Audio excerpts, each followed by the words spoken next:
સુરેન્દ્રનગરની અંદર સતત વરસી રહેલા વરસાદને કારણે ઠેર ઠેર પાણી ભરાયા હોવાની સ્થિતિનું નિર્માણ થયું છે। સુરેન્દ્રનગરથી આ જાણકારી મળી રહી છે।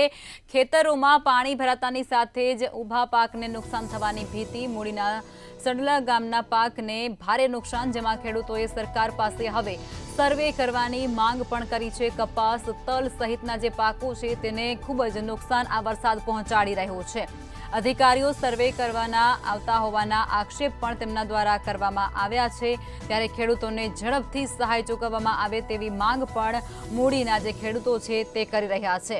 ખેડૂતોએ સરકાર પાસે સર્વેની તાત્કાલિક માંગણી કરી છે। કપાસ અને તલ જેવા જે પાકો છે તેને ભારે નુકસાન આ વરસાદે પહોંચાડ્યું છે।